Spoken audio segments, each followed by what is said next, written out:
Yeah, this is a video 1, introduction and chosen topic important points covering. This is Sheikh Khader Ali, biological science teacher. Today I chosen the topic human digestive system, and this is the topic is from 10th class biological science first chapter, nutrition, the food supplying system. And here if we come to the word, what is a nutrition? And here the nutrition means all living organisms regularly consuming highly complicated food material and later converting them with the help of the digestive system into the energy. And here we are absorbing or assimilating all complicated food materials. And these are the food materials. These are the food materials are called as nutrition materials. Mostly the nutrition materials are maybe categorized into two categories. And one is the macronutrients, second one is micronutrients. The macronutrients, such examples of nutrition we can take as a macronutrients. They are carbohydrates, proteins and fats. If it comes to the second category, the micronutrients, there are the several examples, vitamins and minerals. And mostly here, if it comes to the human being consuming all nutrition food materials are mostly classified into 7 different types. The first one, carbohydrates, proteins, fats, vitamins, minerals and fibers, the finally liquid water. These are the total the 7 type of nutrition material regularly we need to consume, only the purpose to regain, to recharge our body with energy, at the same time to run all body functions. Again, if we come to here, nutrition, how many type of nutritions are available? There are several type of nutritions are available. There are mostly 3 types: autotrophic nutrition, heterotrophic nutrition, mixotrophic nutrition. Autotrophic nutrition, mostly all green plants can follow.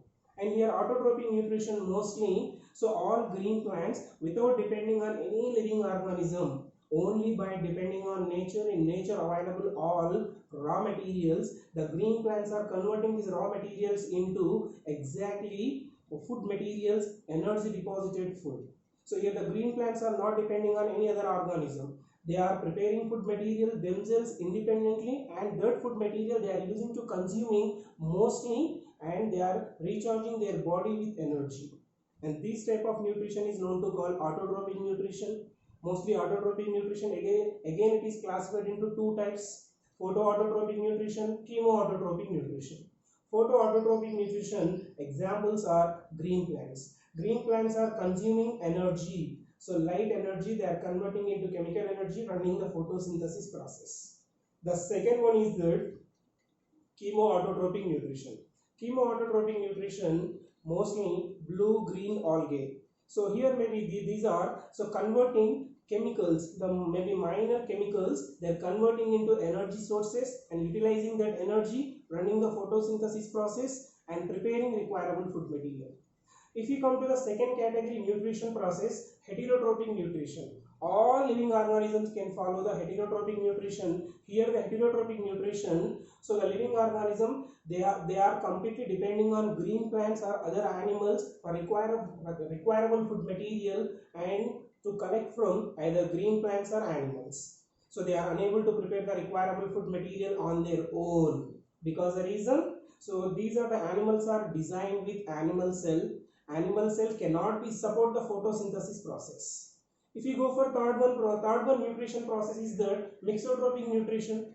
Mixotrophic nutrition, we can able to find here combination of autotrophic and heterotrophic nutrition. So mostly we can able to see among crabs and sea anemones the mixotrophic nutrition. Next, if it comes to that, today I chosen the topic human digestive system. In human digestive system, several organs are together organizing and forming the human digestive system. Human digestive system is so complicated in their designing and in their functioning, and it is so complicated for our understanding also. And human digestive system, so many internal organs and connecting each other, communicating each other and helping each other to run their regular functions.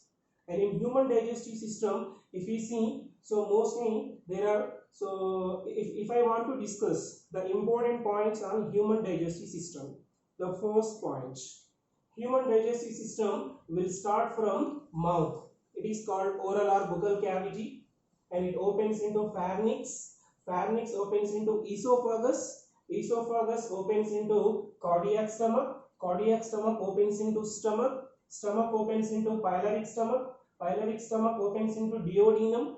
Duodenum opens into jejunum. Jejunum connected with ileum. Ileum connected with maybe sesum. Sesum connected with ascending colon. Ascending colon connected with transverse colon. Transverse colon connected with descending colon. Descending colon connected with sigmoid colon. Sigmoid colon finally connected with rectum anus. So here we can understand human digestive system initially start from mouth, oral or buccal cavity, and finally ends with rectum and anus. Next point. In human digestive system, there are three pair of salivary glands we can able to find. Three pair of salivary glands. The two pair of salivary glands are located under the pharynx. One pair of salivary gland is located under the human ear, and it is a name called parotid gland.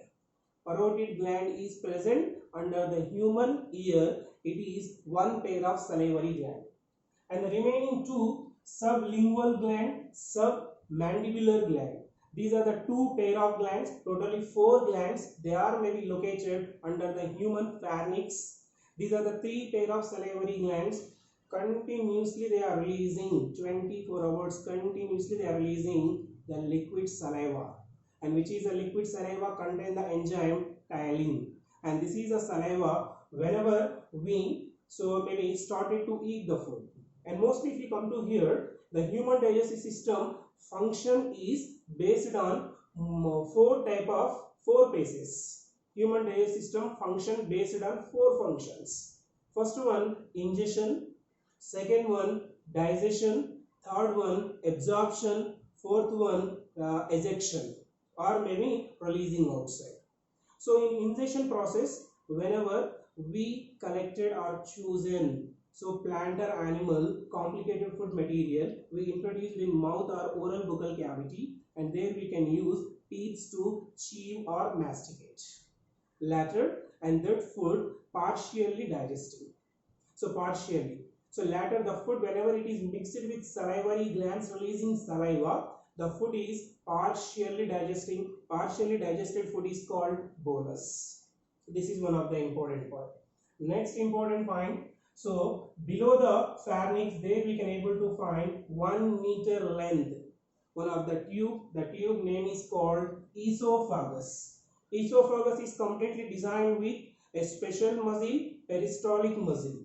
The peristaltic muscle starting of esophagus to ending of esophagus, it is situated in esophagus like a ocean wave.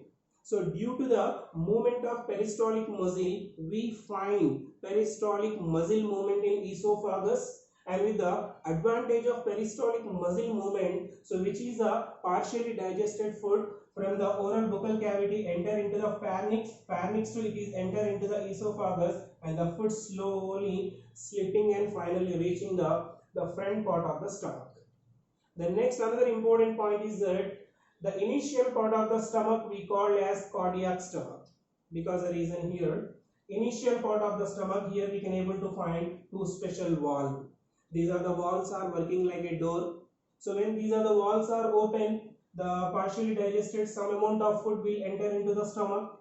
In stomach we can able to find here all gastric glands. The gastric glands are continuously releasing gastric juices in the presence of hydrochloric acid. So which is a partially digested food, bolus reached the stomach, and the food is maybe completely in this food. If we find any more microorganisms are completely killed by hydrochloric acid. This is one of the important point. Another one is that end of the stomach, here another valve is present. It is called pyloric stomach. Pyloric stomach is one of the gate-like structure. If pyloric stomach is open, there completely digested food we call chyme. The chyme will be enter into the duodenum, and in the stomach completely digested food is called chyme. The next one point is that, and after the stomach, after the pyloric stomach, so there maybe small intestine will start. Exactly, small intestine is completely divided into three parts. Okay,